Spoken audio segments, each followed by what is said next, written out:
이제 우리 하나님 말씀 같이 살펴보시겠습니다.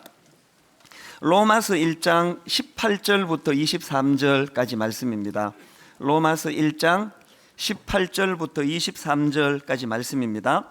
제가 한 절 읽고 여러분이 한 절 읽고 교독해서 읽도록 하겠습니다. 18절 말씀 제가 먼저 읽습니다. 하나님의 진노가 불의로 진리를 막는 사람들의 모든 경건하지 않음과 불의에 대하여 하늘로부터 나타나나니 이는 하나님을 알만한 것이 그들 속에 보임이라. 하나님께서 이를 그들에게 보이셨느니라.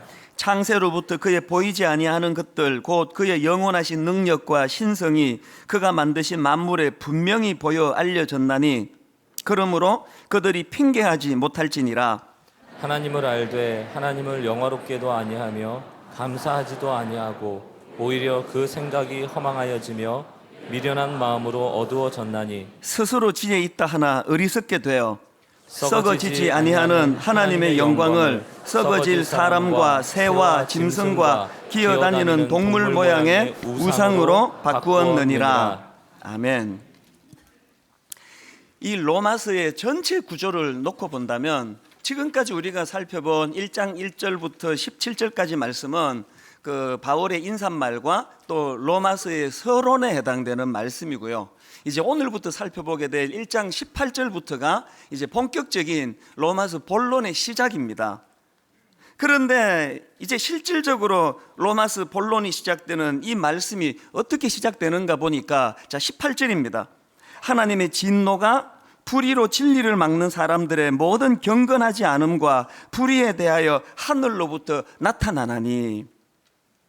이 로마서 본론의 시작이 이 무서운 하나님의 진노에 대하여 말씀이 시작되는 것을 볼 수가 있는데요. 이런 질문이 가능하지 않습니까? 우리가 알기로 로마서는 복음을 체계적으로 설명해 놓은 성경인데 복음은 굿뉴스, 좋은 소식 아니냐. 그런데 어떻게 복음을 체계적으로 설명해 놓은 로마서가 그 시작부터 이렇게 무서운 하나님의 진노에 대한 이야기로 말씀을 시작할 수 있습니까? 혹시 누가 이런 질문을 저에게 하신다면요, 제가 간단하게 이렇게 대답을 드릴 수 있을 것 같습니다. 어떤 분이 암에 걸렸습니다. 그러면 암에 걸린 그분이 이제 제일 먼저 암을 치료하기 위해서 해야 되는 게 뭡니까? 병원에 가서 그 의사 선생님의 끔찍한 진단, 당신 암에 걸렸어. 지금 CT 촬영 같은 걸 해보니까 당신 몸속에 암세포가 얼마나 많이 번져 있는지 지금 모르는 상황입니다. 이것이 치명적인 위험한 상태에 놓여 있습니다. 이런 말은요, 모두가 다 듣기 끔찍하게 싫어하는 이야기예요. 그러나 우리가 이 끔찍한 이야기를 듣는 것으로부터 암 치료의 출발이 여기서 시작을 하는 겁니다. 로마서는 분명히 굿뉴스, 복된 소식, 이 복음을 체계적으로 설명해 놓은 성경 맞습니다. 그런데 그 로마서가 맨 처음에 이 하나님의 진노라고 하는 무서운 이야기로 말씀이 시작되는 포인트가 뭐냐 하면, 이 복음을 받기 이전에 우리 인간의 상태가 얼마나 치명적이었는가, 이 복음을 받기 이전에 인간의 상태가 얼마나 절망적인지 우리 인간의 힘으로는 그것을 극복해낼 수 없는 이런 끔찍한 상태에 빠져 있음을 먼저 우리가 자각함으로 말미암아 우리에게는 그래서 복음이 필요하다.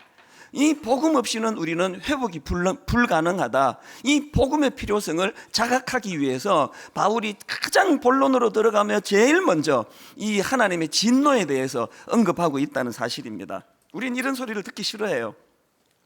제가 아는 어떤 분은요, 병원에 가기를 그렇게 싫어하셨어요. 그래서 병원에 가면은 막 무서운 얘기하고 또 혹시 암 걸렸다 이런 소리 할까봐 병원 가는 걸 주저주저 했는데요. 그 사이에 이분에게 어떤 일이 발생했느냐, 요새 치명적인 건 자각 증세 없이 생기는 암 아닙니까? 아무 증세가 없어서 그냥 병원이 그런 선고 내릴까봐 무서워서 안 가는 그 사이에 암세포가 다 퍼져가지고요, 참 젊은 나이에 생명을 잃는 비극을 제 주변에서 겪는 걸 제가 봤습니다.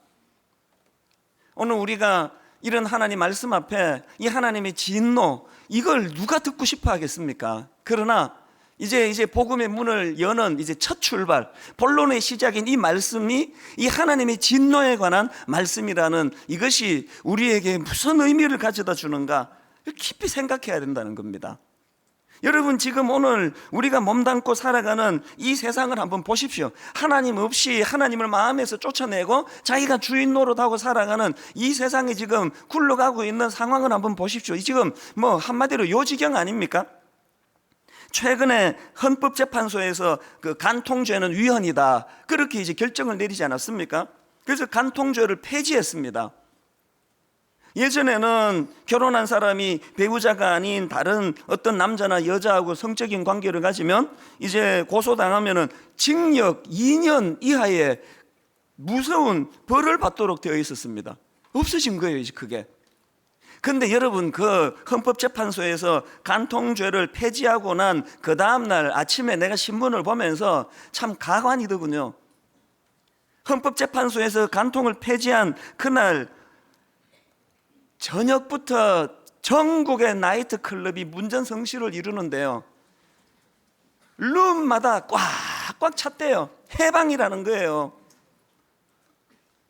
어떤 그 종업원이 그 증언하는 걸 내가 기사로 봤는데 정말 웃겨요. 그 나이트 클럽은 그날 영업하기 전에 전 직원이 모여가지고 간통죄 폐지를 기념하는 축배를 들었다는 겁니다. 이제 나이트 클럽, 죄 짓는 그런 곳에 이제 떼돈을 벌게 됐다, 그거 기뻐서 축배를 들었대요. 그런가 하면은 간통죄 위헌 결정이 난 바로 직후에 콘돔 제조업체 주가가 상한가로 치솟았다. 이게 참 민망한 이야기 아닙니까? 저는 그런 내용의 인터넷 기사들을 쭉 보면서요, 현실이 너무 정확하게 보이는 거예요. 사람들이요, 자기를 감옥에 집어넣는 2년 이하의 징역 처리하는 그 법은 무서워하는데 하나님은 무서워하지 않는 거예요. 하나님의 진노는 전혀 안중에도 없다는 이야기 아닙니까? 세상에 그렇게 사랑하는 배우자가 자기의 외도로 피눈물을 흘리고 고통당하고 이런 건 양심이 마비가 돼가지고 안중에도 없는 거예요. 나 감옥만 안 가면 되는 거예요. 이제 해방이라는 거예요.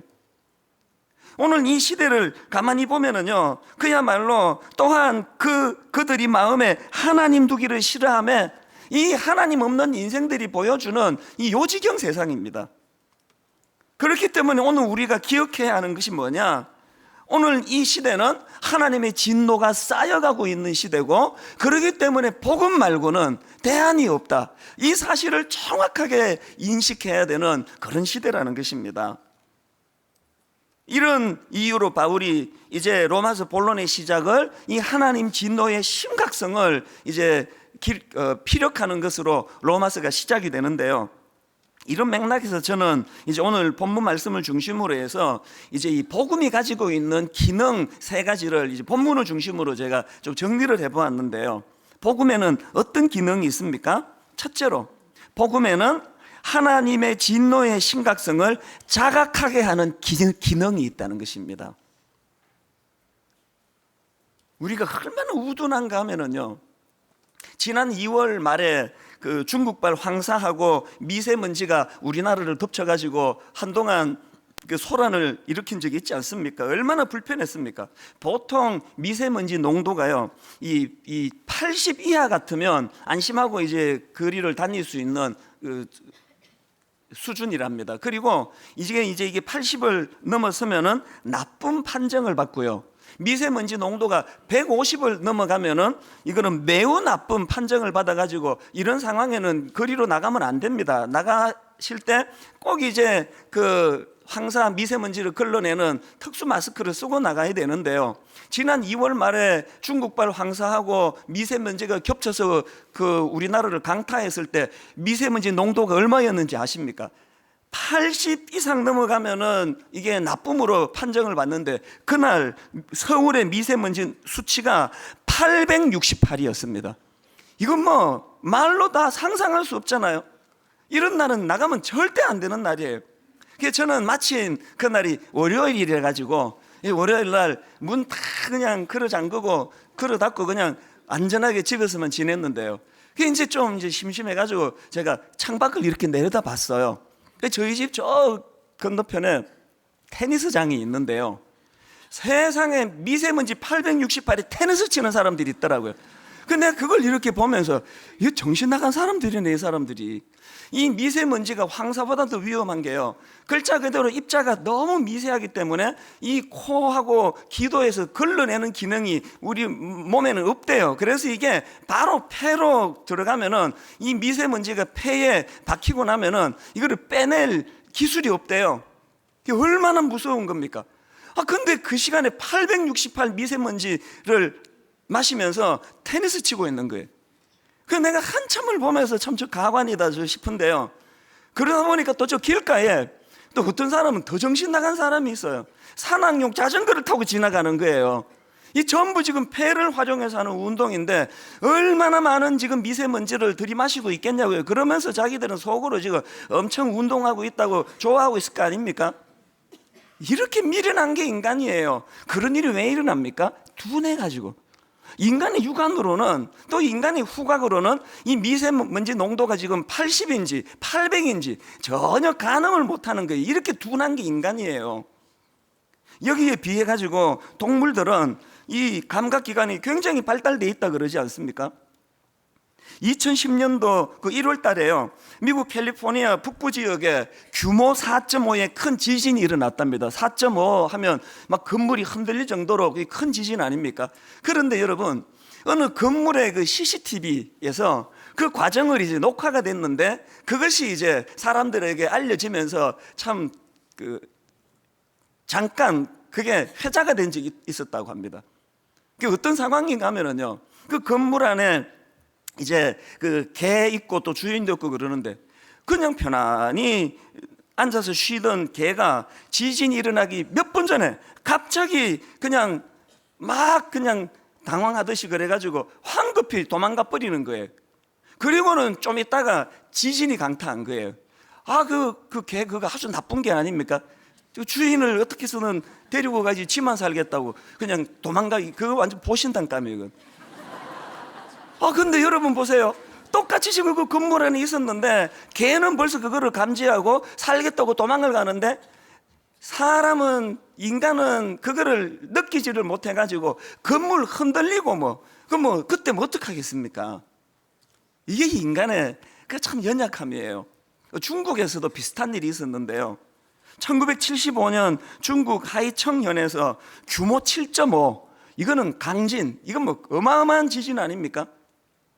그런데 참 놀라운 게요, 규모 7.5의 강진이 발생하기 몇 주 전에, 그때가 한겨울이었는데요, 이상현상이 막 일어나는 거예요. 한참 겨울잠을 자야 되는 개구리, 뱀 이런 것들이 막 그냥 튀어나오는 그런 현상이 나타나고요, 또 막 거위들이 갑자기 나무로 막 모여드는 이런 이상한 현상이 나타나고요, 또 돼지들이 막 서로 막 그냥 막 싸우고 물고 이런 이상한 증상들이 계속 나타난 거예요. 그래서 이제 그 중국 당국에서 전문가들의 도움을 받고 했겠죠. 그래서 이제 100만 명에 가까운 시민들에게 대피령을 내렸다는 거예요.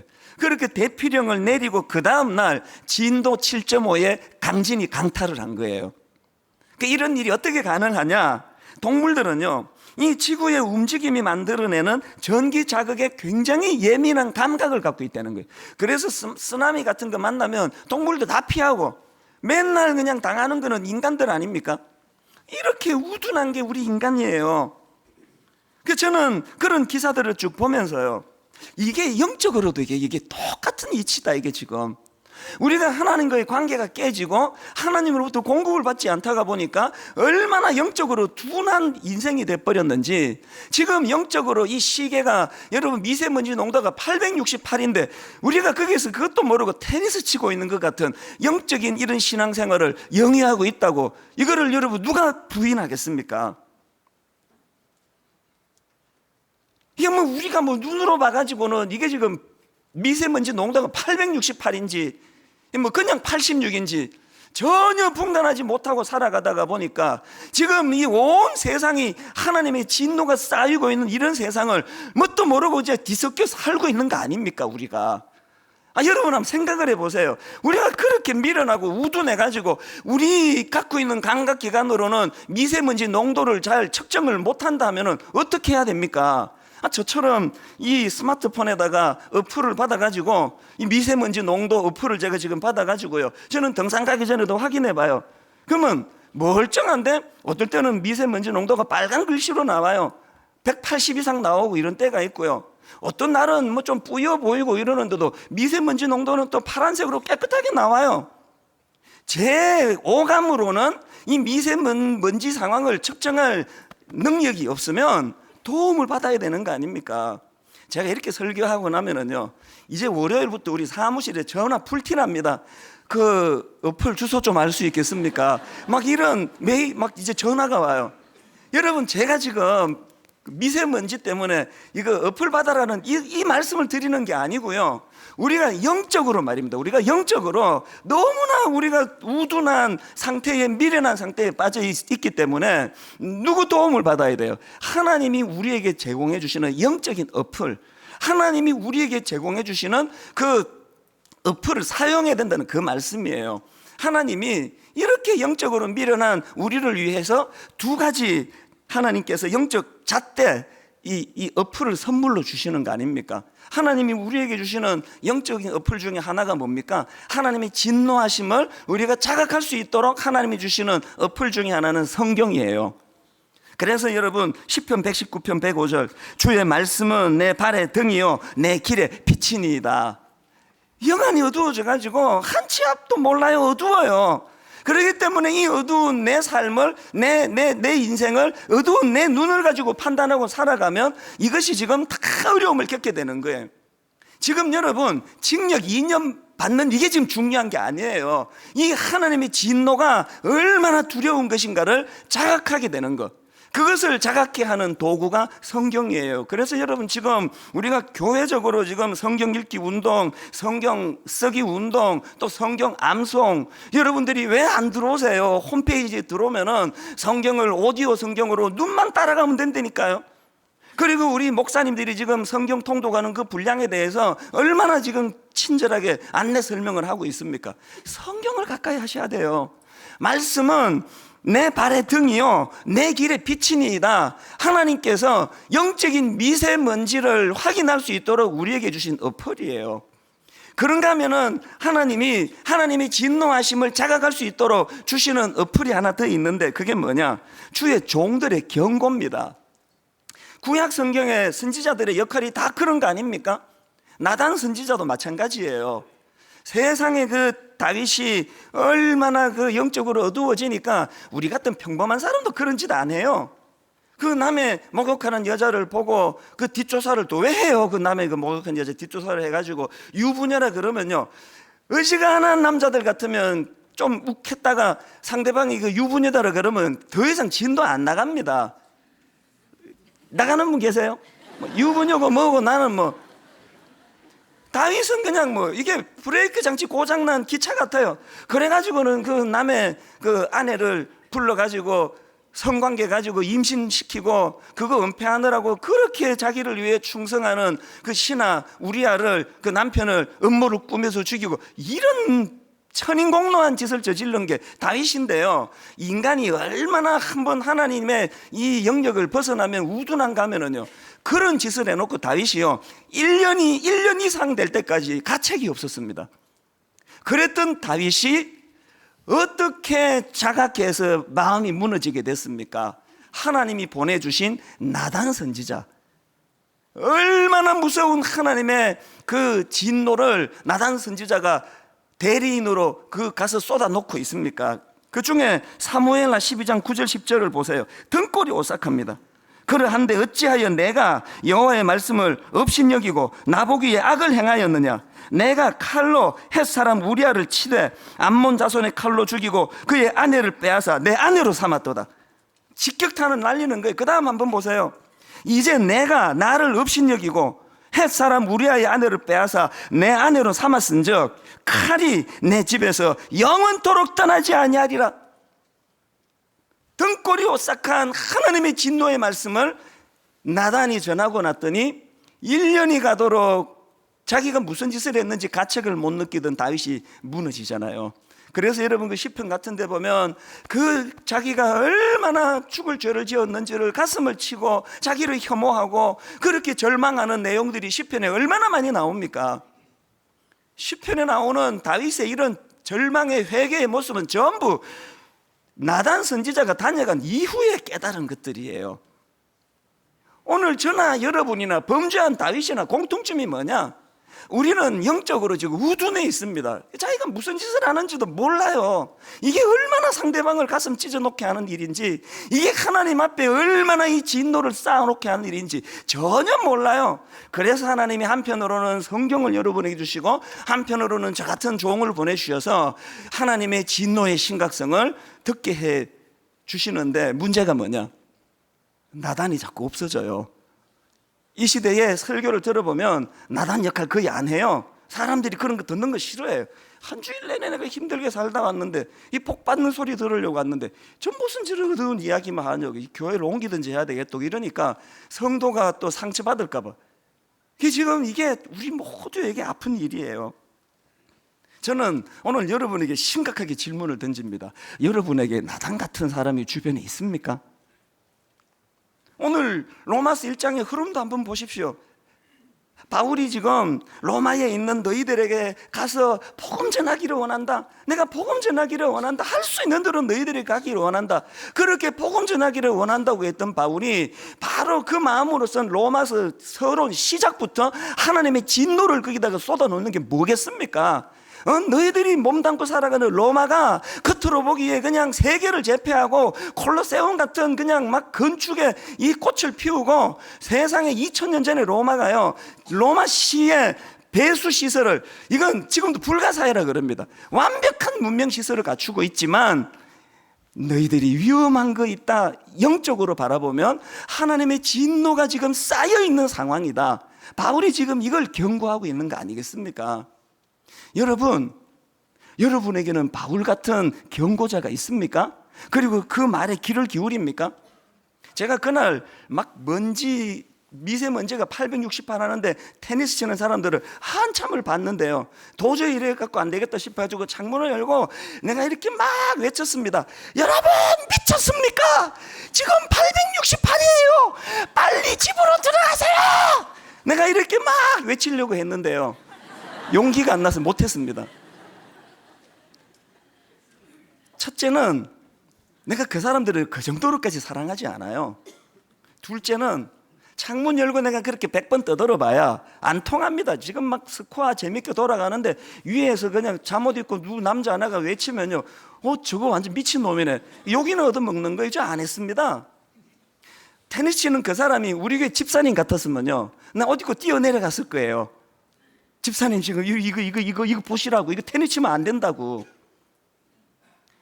여러분 주변에는 여러분의 영혼을 사랑해서 여러분 집사님 그 길로 그렇게 가시면 안 되는데요, 나단과 같은 인물이 있습니까? 그런가 하면은 두 번째로 복음이 갖고 있는 기능이 어떤 기능이 있느냐? 복음은 하나님의 진노의 원인을 정확하게 깨닫게 하는 기능이 있다는 것입니다. 18절에 보니까요, 하나님이 진노하시는데 그 이유를 두 가지로 설명을 합니다. 18절을 다시 보십시오. 하나님의 진노가 불의로 진리를 막는 사람들의 모든 경건하지 않음과 불의에 대하여 하늘로부터 나타나나니, 하나님께서 진노하시는 이유를 두 가지로 설명하는데 보니까 하나는 뭡니까? 모든 경건하지 않음, 우리말로 하면은 불경건. 이 불경건이 하나님을 진노케 하는 원인을 만드는 거고요. 또 하나는 뭡니까? 불의. 이 불경건과 불의, 이 두 가지 때문에 하나님이 진노하신다는 거예요. 그러면 이 불경건이 뭐며 불의는 뭐냐? 제가 설명해 드릴게요. 이 불경건을 보니까요, 이 경건치 않음, 이 18절을 보니까 영어 성경으로 godless라는 단어를 써요. 그대로 직역을 하면 그 신을 믿지 않음. godless가 뭡니까? 그 내면에 신이 없음. 거기다가 NESS, 이제 그 명사형 그 전미어를 붙여가지고 이제 그 마음에서 신을 내보낸 상태, 이걸 설명하는 거 아닙니까? 그래서 여기서 말하는 불경건은 딱 이렇게 설명할 수 있습니다. 하나님을 인정하지 않는 마음의 태도, 이게 불경건이에요.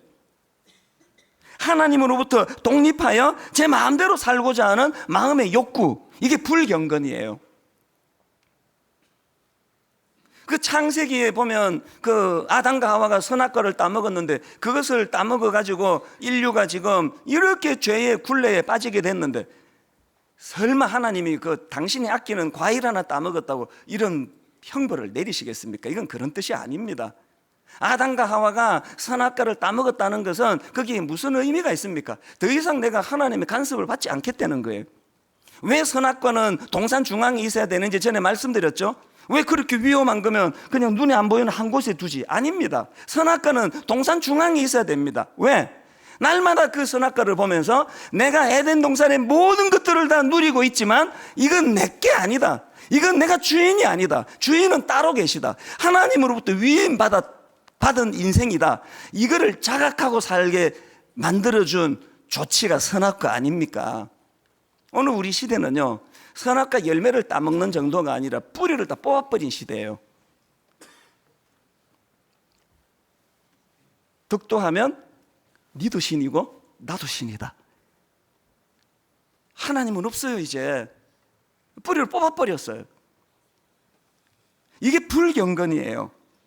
자, 그러면 불의는 뭐냐? 쉽게 말씀드리면요, 불경건이 하나님을 인정하지 않는, 하나님을 마음에서 내쫓은 이 마음의 상태가 불경건이면, 불의는 그래서 나타나는 현상들, 하나님을 마음에서 쫓아내버렸기 때문에 생겨나는 결과물들, 이게 불의예요. 자, 이 설명을 들으시고 로마서 1장 28절부터 한번 보시기를 바랍니다.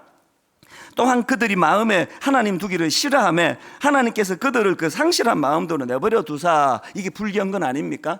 그랬더니 이 불경건의 결과가 어떻게 나타나느냐? 29절부터 보세요. 곧 모든 불의, 추악, 탐욕, 악의가 가득한 자요, 시기, 살인, 분쟁, 사기, 악독이 가득한 자요, 수근수근하는 자요, 비방하는 자요, 하나님께서 미워하시는 자요, 능욕하는 자요, 교만한 자요, 자랑하는 자요, 악을 도모하는 자요, 부모를 거역하는 자요, 우매한 자요, 배약하는 자요, 무정한 자요, 무자비한 자라.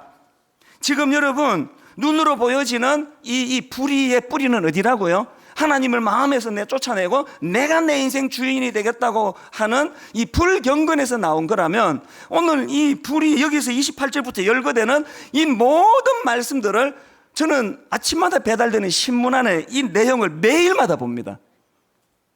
온통 이 세상은요, 하나님의 불경건, 하나님을 마음에서 내쫓은 사람들에게 나타나는 불의의 현상들이 매일마다 하루도 빼놓지 않고 신문 가득히 채워가지고 그렇게 집 앞으로 배달이 되는 거 아닙니까?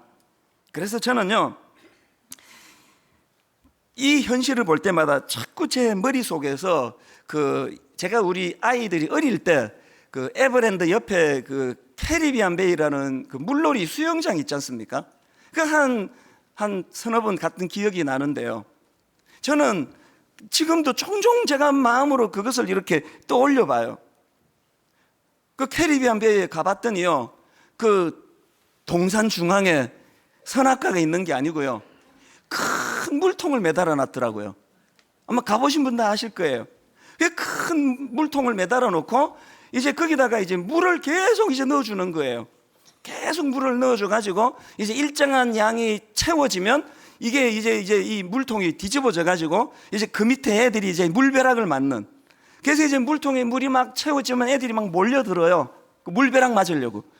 그래서 막 몰려들어 가지고 이제 물이 확 엎질러지면 막 애들이 비명을 지르면서 좋아하는, 그걸 제가 종종 보는데, 두 가지로 저는 그것을 제 인생의 교훈으로 삼거든요. 하나는 뭐냐면은 내 마음에 욕심이 들어올 때 나는 그것을 상상을 해요. 그리고 저는 그 시편에서 배워가지고요, 저는 저에게 명령을 많이 해요. 한번 해보세요, 여러분. 그 제가 이렇게 명령해요. 이 욕심이 제 안에 들어올 때 자꾸 제가 이렇게 저에게 명령을 해요.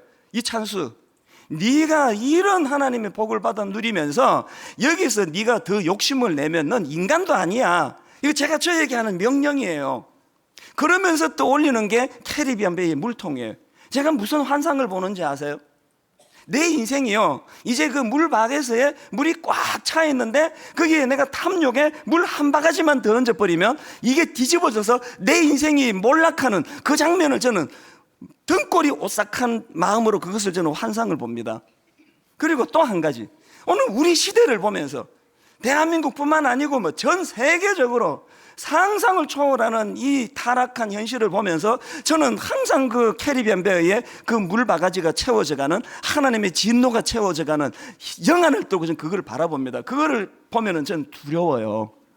이 하나님의 진노가 다 채워지면 하나님의 무서운 진노가 어떤 형태로 나타나게 될까, 전 그게 두려워요. 오늘 저나 여러분이 정말 영안이 열려서 겉보기 로마가 그런 문명을 누리고 사는 화려한 것들을 겉으로는 보고 살아가지만 내면에 하나님의 진노가 쌓여가던 그 무서운 시대에 바울이 그것을 경고하는 것처럼 오늘 여러분 이 말씀을 통해서 하나님의 경고의 말씀이 여러분 깊은 심령 폐부에 꽂혀지는 은혜가 있기를 바랍니다. 마지막 세 번째로, 복음에는 어떤 기능이 있습니까? 복음은 하나님을 향한 경외심을 회복하는 기능이 있습니다. 이걸 제가 다른 말로 생각해 보니까 두려움의 대상을 바꾸어 주는 기능이다. 제가 그렇게 한번 이름을 붙여봤습니다. 무슨 말씀인가 하면요, 복음은 우리로 하여금 두려움의 대상을 바꾸어 줍니다. 복음은 우리로 하여금 하나님을 두려워하게 만듭니다. 자, 잠언 19장 23절을 보십시오. 여호와를 경외하는 것은 사람으로 생명에 이르게 하는 것이라 경외하는 자는 족하게 지내고 재앙을 당하지 아니하느니라. 여기 나오는 여호와를 경외하는 것은 이 부분을 영어 성경을 보니까 이렇게 돼 있더라고요. The fear of the Lord. 한마디로 말하면 경외가 뭐냐? 하나님을 두려워하는 감정, 이게 경외예요. 여러분, 하나님을 두려워하는 이 감정이 왜 우리에게 중요하냐? 왜 그렇다고요? 잠언 19장 23절을 다시 보세요. 여호와를 경외하는 것은 사람으로 생명에 이르게 하는 것이라. 하나님을 두려워할 때 우리가 영적으로 살아나는 거예요. 여러분, 지금 바울이 19절 20절에서 뭘 강조합니까? 이는 하나님을 알만한 것이 그들 속에 보임이라. 하나님께서 이를 그들에게 보이셨느니라. 20절, 창세로부터 그에 보이지 아니하는 것들 곧 그의 영원하신 능력과 신성이 그가 만드신 만물에 분명히 보여 알려졌나니 그러므로 그들이 핑계하지 못할 것이니라. 하나님이 분명히 우리에게 양심이라는 것을 주셔가지고 하나님을 볼 수 있는 영안을 열어주셨다는 거예요. 하나님께서 우리에게 자연 만물을 보면서 거기에 하나님의 솜씨의 흔적, 하나님의 손길이 거기에 느껴지는 걸 볼 수 있도록 만들어 주셨다는 거예요. 그런데 범죄함으로 기능이 마비가 된 거예요. 여러분, 이런 거 경험해 보셨어요? 저는요, 내 생애에 30살 되던 1990년, 그때가 내 생애에 영적으로 가장 충만할 때예요.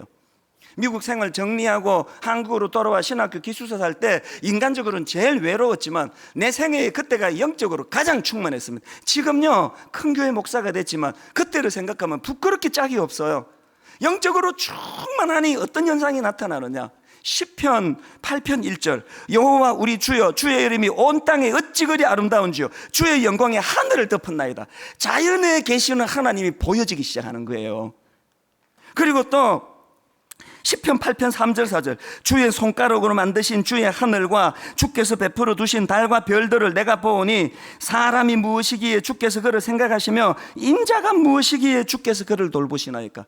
세상에 하나님 앞에 복음의 능력이 내 안에서 작동이 되고 복음의 감격이 살아나니까요, 길 가다가 담벼락 밑에 있는 그 덜풀, 그 삐름 없는 덜꽃이 너무너무 아름다운 거예요. 여러분, 길 가다가 어떤 담벼락 밑에 던져져 있는 못생긴 돌멩이 하나가 보석처럼 아름다워지는 거예요. 이게 하나님의 작품인데, 지금도 저는요, 월요일마다 등산할 때마다 저는 곳곳에서, 산 곳곳에서 하나님의 손길을 저는 보고 있거든요. 겨울에 등산 한번 해보세요. 온 만물이 얼어 다 죽었어요. 그 나무 그거 죽은 거예요. 어느 생명체가 여러분 영하 그 무서운 추위에 얼음으로 뒤덮인 그곳에서 생명을 부지합니까? 다 죽었어요. 그런데 저는 등산을 할 때마다 4월 달에 너무 기다려지는 거예요. 겨울에 그 추위에 죽어 있는 이 나무를 부활시켜 주시는 하나님의 손길. 어느덧 움이 트고 잎이 다시 살아나고 다시 살아 울창한 숲을 이루게 될 그것을 보면서 저는 거기서 하나님의 손길을 봐요. 시편 8편 말씀이 내 삶 속에 얼마나 구현이 되는가 하면요, 제가 90년에 신학교 다니던 시절에 너무너무 은혜가 충만하니까 모르는 사람인데 막 너무 사랑스러운 거예요. 제가 버스 타고 가는데 옆에 낯선 사람이 앉아 있으면 막 축복해 주고 싶은 마음이 막 충동이 일어나고요. 내 안에 복음의 능력이 나타나서 하나님을 두려워하는 마음이 회복이 되면 천하 만물이 다 아름다워요. 다 사랑스러워요. 그리고 시편 8편에 있는 말씀처럼 내 존재의 귀함을 자각하게 해줘요. 나 같은 게 무엇이라고? 사람이 무엇이간데 주께서 그를 생각하시며 인자가 무엇이기에 주께서 그를 돌보시나이까? 아버지, 나 같은 보잘것없는 인생을 나 같은 게 무엇이라고? 지난주인데요, 메일이 한 통 왔습니다.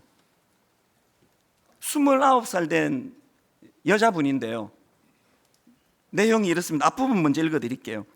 초등학교 6학년 꼬꼬마 시절에 아무 생각 없이 끌려간 수련회에서 처음 이찬수 목사님을 배웠는데요, 그때가 어떤 상황이냐 들어보세요. 쉽지 않은 이야기지만 저는 성폭행 피해 아동이었습니다. 초등학교 6학년 어린 여자아이가 그 끔찍한 성폭행을 당하고 마음이 무너져 있던 그 상황에 수련회에서 복음을 만난 거예요. 그 다음 내용을 한번 들어보세요. 초등학교 때의 일이 하나도 기억에 남지 않지만 6학년 때의 그 수련회는 기억이 납니다. 의미 없는 날들이라고 생각되었던 하루하루에서 하나님의 이름을 부를 수 있는 하루하루로 바뀌었습니다. 구구절절 이야기할 수는 없지만 물론 쉽지 않은 저의 10대였지만 어느새 20대 중반에 접어들고 있습니다. 그러면서 이 자매가 자기를 소개하는데요, 자기가 어린 6학년 때 성폭행을 당하고 너무너무 마음이 무너져 있던 혼미한 그 상황에서 복음을 제가 경험을 하고 복음의 능력이 자기를 치유해 줬기 때문에 29살이 된 이 자매가 지금 많은 청소년들을 돕는 청소년 사역을 하고 있는 거예요. 여러분, 누가 이 어린아이의 상한 마음을 치유해 주어 그런 존귀한 인물로 바꾸어가는 힘이 되느냐 하는 것입니다. 복음이에요. 저는 그 자매의 메일을 받으면서 윌리엄 거널이라는 분이 했던 말이 떠올랐는데, 윌리엄 거널의 말을 한번 들어보십시오. 우리는 하나님을 별로 두려워하지 않기 때문에 사람들을 지나치게 두려워한다. 하나의 두려움이 다른 두려움을 제거한다. 사람의 위협이 당신을 놀라게 할 때 당신은 하나님의 진노를 생각하라. 여러분, 제가 앞에서 복음의 세 번째 기능을 뭐라고 말씀드렸습니까? 복음은 두려움의 대상을 바꾸어 주는 거예요. 왜 그렇게 사람이 두려우세요? 어린 그 6학년 아이가 그 못된 인간이 저지른 성폭행 때문에 두려움에 빠져 있는데 하나님의 복음의 능력이 그를 하나님을 두렵게 만드니까 그 인간이 자기에게 한 그게 자기 인생에 영향을 미치지 못하는 거예요. 성폭행이 뭘 거기에 그 깊은 의미를 둡니까? 길 가다가 누가 나 뒤통수 한 대 때린 거랑 같은 거예요. 의미 없는 거예요. 그래서 저는 윌리엄 거널의 그 말을 들으면서 마태복음 10장 28절, 몸은 죽여도 영혼은 능히 죽이지 못하는 자들을 두려워하지 말고 오직 몸과 영혼을 능히 지옥에 멸하실 수 있는 이를 두려워하라.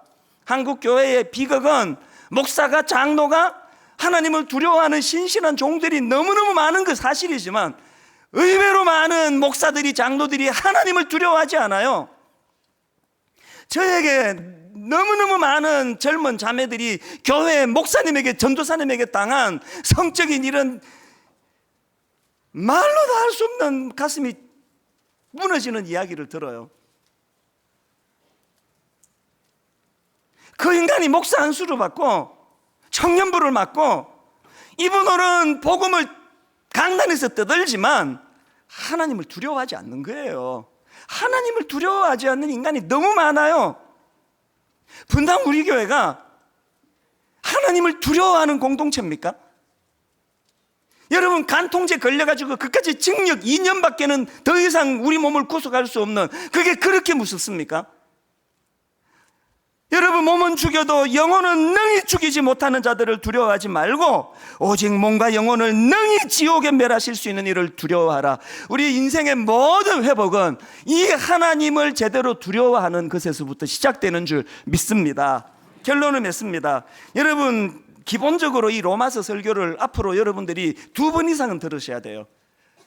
월요일 아침에 인터넷으로 다시 설교를 들으셔야 됩니다. 이 설교를 다시 들으시면서 2가지 질문을 하십시오. 나는 과연 하나님을 두려워하고 있는가? 나는 그 간통죄보다, 나 감옥에 집어넣는 징역 2년짜리 간통죄보다 하나님을 더 두려워하고 있는가? 그런가 하면 또 한 질문이 뭡니까? 그런데 나는 왜 이렇게 사람으로 인하여 얻은 이 상처가 내게 왜 이렇게 깊은가? 나는 왜 사람을 이렇게 두려워하는가?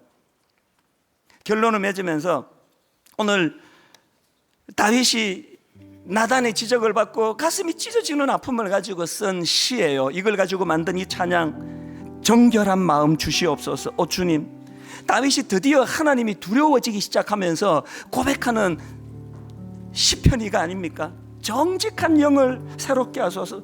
드디어 다윗이 두려워지기 시작한 게 뭐예요? 나를 주님 앞에서 멀리하지 마시고, 아버지, 나의 범죄함으로 성령님이 떠나가시는 성령을 거두지 마시기를 원합니다. 오늘 우리 내면에 이 하나님 향한 이 두려움이 회복되기를 원합니다. 이 하나님 향한 이 두려움 회복이 사람을 향한 두려움을 물리치는 능력이 되는 줄로 믿으시기를 바랍니다. 같이 찬양하시겠습니다. 정결한 마음 주시옵소서. 정결한 마음 주시옵소서. 주님, 하나님을 두려워하며 탄식하며 고백합니다. 정직한 영을 새롭게 하소서. 정직한 영을 새롭게 하소서. 나를 주님 앞에서 멀리하지 마시고, 나를 주님 앞에서 멀리하지 여러분, 간절히 갈망합니다. 주의 성령을 거두지 마옵소서. 하나님 두려움을 가지고 간절히 갈망합니다. 그 구원의 기쁨 다시 회복시키시고, 그 구원의 기쁨 다시 회복시키시고, 변치 않는 마음 내 안에 주소서. 변치 않는 마음 내 안에 주소서. 여러분, 후렴부터 다시 찬양하기 전에 다시 여러분에게 제가 도전을 던집니다. 여러분, 하나님을 두려워하세요? 정말 하나님을 두려워하세요? 근데 어떻게 그렇게 사실 수가 있습니까? 여러분, 하나님을 두려워하세요? 왜 그렇게 맨날 사람이 두려워 벌벌벌 떨고 그렇게 살아가십니까? 두려움의 대상이 바뀌는 게 복음이에요. 다시 한번 이 후렴 찬양 부를 동안에, 하나님,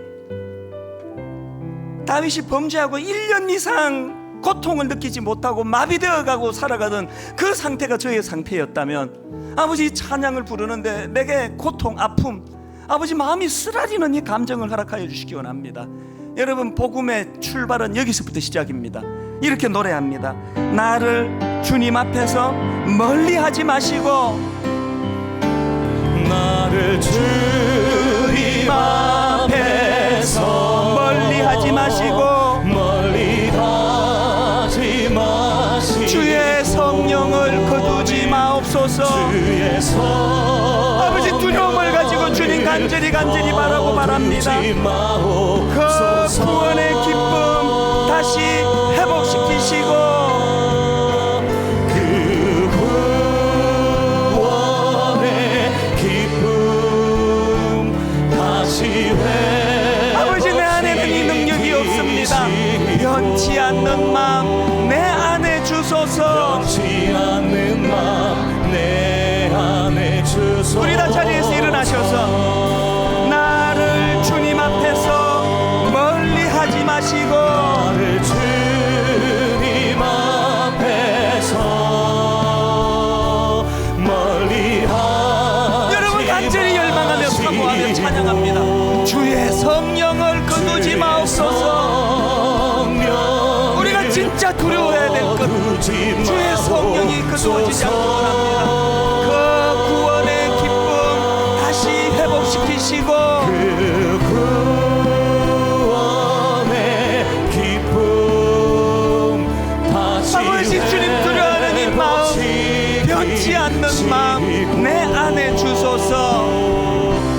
변치 않는 마음 내 그 복음 미신 예수 그리스도 내 진정 소원이 아멘. 내 진정 소원이 내 구주 예수를 내 구주 예수를 더욱 사랑 더욱 사랑 더욱 사랑 아버지 내 영혼이 밝아져 다시 한번 이렇게 고백합니다. 내 진정 소원이 진정 소원이 내 구주 예수를 내 구주 예수를 더욱 사랑 더욱 사랑 더욱 사랑 더욱 사랑.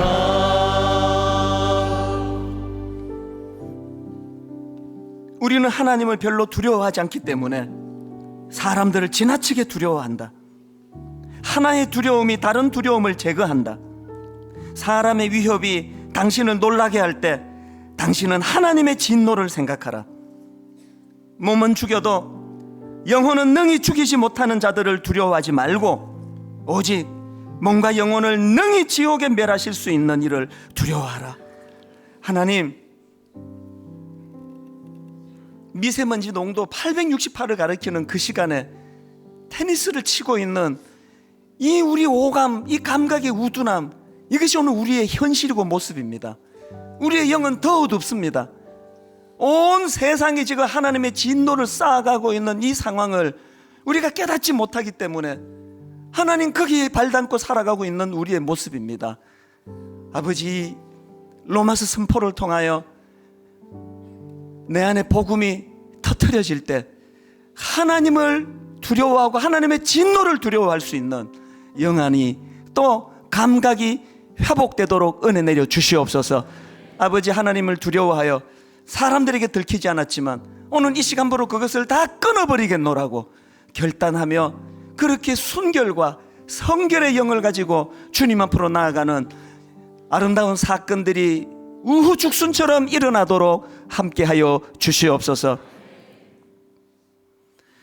우리 주 예수 그리스도의 은혜와 하나님 아버지의 다함 없는 사랑과 성령님의 감동, 감화, 위로, 교통 충만하심의 역사가 우둔한 우리의 영을 흔들어 깨워주시기 위하여 복음을 선포케 하시고 그 복음이 내 안에 터뜨려질 때 진정 하나님의 두려움, 하나님의 진노, 그 마음이 회복되는 은혜를 갈망하며 그렇게 예배하는 모든 주의 자녀들 머리 위에 지금부터 영원토록 함께 하시기를 간절히 축원하옵나이다. 아멘.